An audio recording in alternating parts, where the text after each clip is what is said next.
खुलुमबाय गिबियावनो सोरजिरा क्रिएटिभिटी इउट्यूब चेनेलाव नोंथांमोन बयखौबो बरायनानै लानाय जालायबाय। दायो फैलायबाय मोनसे गोदान टपिकखौ लानानै बे गोदान टपिकखौ नोंथांमोनजों शेयार खालामनो आवगायनाय जालायबाय। नोंथांमोनहाबो जाहाथे नायनानै मोजां मोनोब्ला लाइक खालामगोन शेयार खालामगोन होनना आसा खालामबाय। लोगोसे चेनेलाव गोदान फैदोंब्ला चेनेलखौबो साबस्क्राइब खालामनानै लानो थाखायबो गुरै खावलायग्रोनाय जाबाय। स' गोदान टपिकआनो जाबाय एक्चुअली गोदान नङा। बे टपिकआ जाहैबाय जों बयबो खौरां बिजोंफोरनि गेजेरजों नुनो मोनखाबाय मिथिजोबखाबाय आरो बे दासिमबो मोनसे ट्रेन्डिंआव सोलिगासिनो दं होननानै बुंनांगोन। जोंनाथ' ट्रेन्डिंसो जायो नालाय दसेल' थायो। जेसेबांखि दावराव दावसि जाया मानो जेखि जाया मानो जोंनाथ' दसेल' थायो। ओंखायनो बेखौ आं ट्रेन्डिंखौनो बुंबाय। स' बेनो जाहैबाय बि टि सि आव बड'लेण्ड मुलुगसोलोंसालिनि सिङाव गासै बिजाब दैथाय हरनांगौखौ नोजोर बोनानै बिजाबखौ लानानै दायो 4 कौटि रांनि केलेंकारि जादों। बियो दायो फुरा समाजारि बिजों ससियेल मिडियाफ्राव गोसारगासिनो दङ आरो बेखौ लानानै गिबियाव BPF राजखान्थि दोलो लाइमोन गांखंनिफ्राय बेखौ रोखा फोरमायनानै होनाय जाबाय बा बेनि सायाव जायफोरा बे केलेंकारिजों सोमोन्दो दङ, जायफ्रा बे केलेंकारिखौ लादों, जायफ्रा बे केलेंकारि खालामदों, बै केलेंकारि खालामग्राफोरखौ थाबैनो नायबिजिरनानै थाबैनो आयेननि राहा बायदियै बिसोरखौ गोख्रोंनिफ्राय गोख्रों साजा होनांगौ होननानै बुंथिनानै दाबि दैखांनायखौ नुनो मोननाय जादों। लोगोसे बे बाथ्राखौ बुंथिदों बिथां BPFनि लाइमोन दैदेनगिरिफोरा मोनसे खौरांगिरि मेलनि गेजेरजों प्रमद बर' दैदेननाय BTR सरकारा दायो मानो फरायसालिनि बा सोलोंथाइनि बिजाबफोरखौ लानानै बेबायदि केलेंकारि खालामखो। बेनिखायनो प्रमद बर'आ जुदि सरकारखौ सामलायनो हायाब्ला प्रमद बर'आ थाबैनो गावनि बिबाननिफ्राय रिजाइन हो होननानै बा गावनि बिबानखौ एंग्लाय होननानै BPF राजखान्थि दोलोआ दाबि दैखांदोंमोन। बेनि उनावनो BPF राजखान्थि दोलोनि बे खौरांगिरि मेलनि उनावनो गुबुन गुबुन समाव गुबुन गुबुन दोलो आफादफोरा सोरबा क्लेरिफिकेसन होबाय, सोरबा ओरैहाय दाबि दैखांबाय, बेबायदि दाबि दैखांबाय थादों।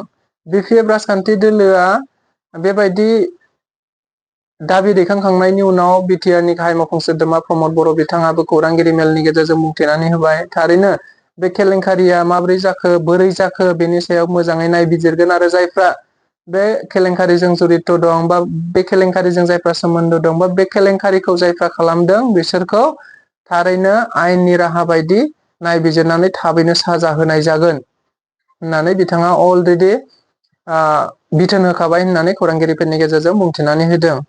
गुबुन फारसेजों आरो जायफोरखौ दायो केलेंकारियाव जड़ित दं होननानै खौरां बिजोंफोरनि गेजेरजों गोसारगासिनो दङ बिटिआरनि बा बिटिसिनि सोलोंथाइ बिथोनगिरिखौ अदेबानि एजुकेसन डाइरेक्टर जगदीश प्रसाद ब्रह्म।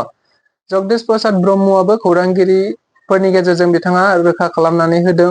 थारैनो जेखिजाया बड'लेण्ड मुलुगसोलोंसालिनि बिजाबनि थाखाय रांफोरखौ दासिमबो दैथायहरनाय जायाखै बा रांफोरखौ दासिमबो खालामनाय जायाखै, बिलखौ हरनाय जायाखै बा गरसेबो रां हरनाय जायाखै होननानै बिथाङा खौरांगिरिफोरनि गेजेरजों बुंथिनायखौ नुनो मोननाय जादों। थारैनो बेनि सायाव जोङो नायबिजिरगोन होननानैबो बिथाङाबो बुंथिदों।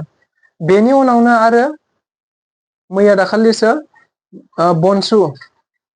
बनसु अदेबानि बर' माहारियारि फरायसा आफाद, जायखौ सुंद'यै बनसु बुंनाय जायो, बनसुआबो मैया बे केलेंकारिखौ नोजोर बोनानैनो क'क्राझाराव मोनसे धरना होदों होननानै जों बयबो खौरांगिरिफोरनि गेजेरजों नुनो मोनदों आरो गांसे मेम'रेन्डामबो गथायहरदों बेखौबो जों नुनो मोनदों। लोगोसे बिथांमोनहा धरनानि गेजेरजों बेखौनो खावलायदों थारैनो जायफ्रा दायनिगिरि, जायफ्रा बे खामानिजों लोब्बा दङ बा जायफ्रा बे केलेंकारि खामानिफोरखौ खालामदों बिसोरखौ थाबैनो नायबिजिरनानै आयेननि बायदि साजा होनांगौ होननानै बिथांमोनहाबो खौरांगिरिफोरनि गेजेरजों दाबि दैखांदों।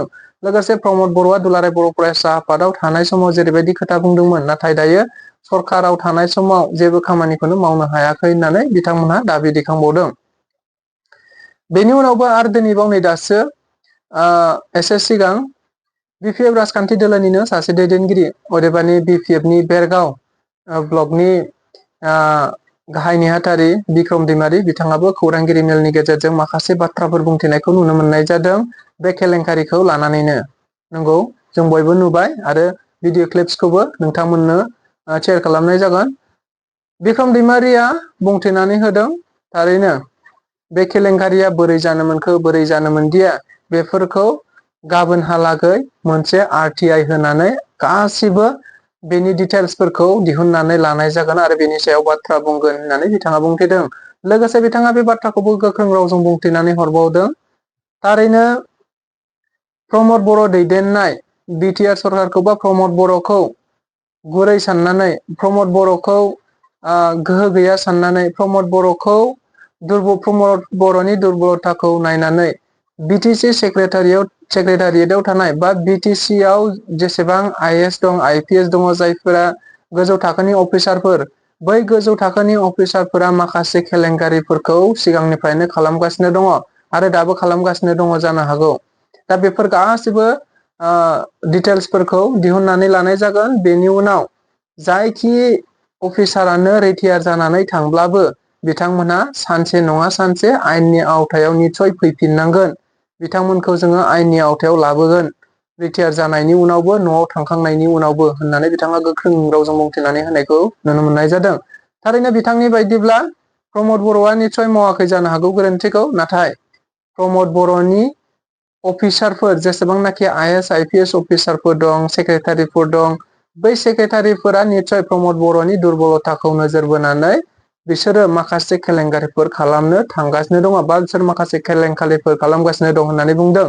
लोगोसे बिथाङा बुंथिबावदों सिगाङावबो बे माखासे अफिसारफोरा थारैनो केलेंकारिफोर बेफोरबायदि खालामखाबाय आरो दाबो बे केलेंकारियानो जादों जानो हागौ। बेनिखायनो गोख्रों बुंथिनानै बिथाङा बुंथिदों जायखि जेखि जेरावखि थाया मानो रिटायार जानानै थांबाबो बिथांमोनहा जुदि केलेंकारिया रोखा जायोब्ला थारैनो बिसोरो आयेननि आवथायाव फैनानै आयेननि खाथियाव गसंफैनांगोन होननानै बिथाङा गोख्रों रावजों बुंथिनानै होदों। लोगोसे बिथाङा बे बाथ्राखौ बुंथिदों थारैनो दायो बिटिसि आव बड'लेण्ड मुलुगसोलोंसालिनि बिजाब दैथायहरनांगौखौ नोजोर बोनानै जेरैबायदि 4 कौटि रांनि केलेंकारि जादों बे 4 कौटि रांनि केलेंकारिखौ थाबैनो RTI होनानै बेनि गासैबो तथ्यफोरखौ बेनि गासैबो डिटेल्सफोरखौ दिहुननानै लानाय जागोन होननानै बिथाङा खौरांगिरिफोरनि गेजेरजों रोखा बुंथिनानै होदों आरो बेखौ बिथाङा गाबोननो मावगोन होननानैबो बुंथिनानै होनायखौ नुनो मोननाय जादों। थारैनो बेनि बिजिरनाया दायो सोलिबाय जानांगौ बा बेनि सायाव नायबिजिरनायफ्रा दायो सिङाव सोलिबाय जानांगौ। दायो केलेंकारिया सोर माद बोरै माद मा जामारदों जामाराखै बेफोर गासिबो बाथ्राफोरखौ जोङो माखासे साननि उनाव निस्सय मिथिनो मोनगोन खौरांगिरिफोरनि गेजेरजों बा खौरां बिजोंफोरनि गेजेरजों जोङो थारैनो मिथिनो मोनगोन बेखौनो आसा खालामबाय। स' दिनैनि भिडिअ'आ बेखिनियानो। नोंथांमोनहा बेनि सायाव मा सानो? नोंथांमोनहाबो केलेंकारिया जामारदोंना जामाराखै जादोंब्ला बोरै जादों जायाखै नोंथांमोनहाबो जाहाथे नोंथांमोननि नोंथांमोननि साननाय हनायखौ जाहाथे भिडिअ'खौ नायफ्लांबायदोंब्ला शेयार खालामहरो बेखौनो गुरै खावलायबाय। स' गोजोन्थों। আপোনালোকৰ সংবাদ মাধ্যমৰ যোগেদি আজি মই আৰু পুনৰ এটা কথা আপোনালোকক অৱগত কৰিব খুজিছো যে legal notice from advocate honourable advocate Randhir Lal Sharma new Delhi তেখেতৰ লিগেল নটিচটো আপোনালোকে দেখিবলৈ পাইছে আৰু এই কথা লৈয়ে বিটিচিৰ আৰু সারা আসাম কিতাপ কেলেংকাৰী টকাৰ কেলেংকাৰী 4 কোটি টকাৰ কেলেংকাৰী কথা আপুনি দেখিবলৈ পাইছে। এতিয়া ইয়াৰ ডিটেইলছটো সকলোৱে বিচাৰিছে, তাৰ কাৰণে মই এই ডিটেইলছটো পাবৰ কাৰণে ডিৰেক্টৰৰ তাত মই এই RTI মাৰিম। মাননীয় বিটিচিৰ প্ৰিন্সিপাল সেক্ৰেটাৰী তেখেতৰ পৰা গোটেই ডিটেইলছটো মই ল'ম। কালি মই RTI মাৰিম যে এই যে সাপ্লাই দিয়াৰ কথা আপোনালোকে দেখিবলৈ পাইছে যে এই সাপ্লাইৰ ডাবল এডমিনিষ্ট্ৰেটিভ এপ্ৰুভ এইটো মই বিচাৰিম। লগতে এডমিনিষ্ট্ৰেটিভ এপ্ৰুভৰ পিছত যেটো লিগেল টেন্ডাৰ হয় টেন্ডাৰ নোটিচ বুলি কয় এই টেন্ডাৰ নোটিচ কেতিয়া দিছিলে আৰু এই টেন্ডাৰ নোটিচ দিয়াৰ লগে লগে কয়জন ঠিকাদাৰ বিলাকে কয়জন এই প্ৰফাইল থাকা বিলাকে টেন্ডাৰ কৰিব ওলাইছিল তেখেতসকলৰ নাম আৰু এই কয়জন দিছিল এইটো মই বিচাৰিম। আৰু লগতে হেগত অৰ্ডাৰ কিতাপ যেটো ডিস্ট্ৰিবিউশন কৰিবৰ কাৰণে যে অৰ্ডাৰ দিয়া হৈছিল এইটো মই বিচাৰিম। আৰু লগতে সাপোৰ্টিং লেটাৰ কোনোবা ৰাজনৈতিক দলৰ পৰা কোনোবা সাপোৰ্টিং লেটাৰ দিছে নেকি এইটো মই গভৰ্ণমেন্টৰ পৰা মই খুজিম।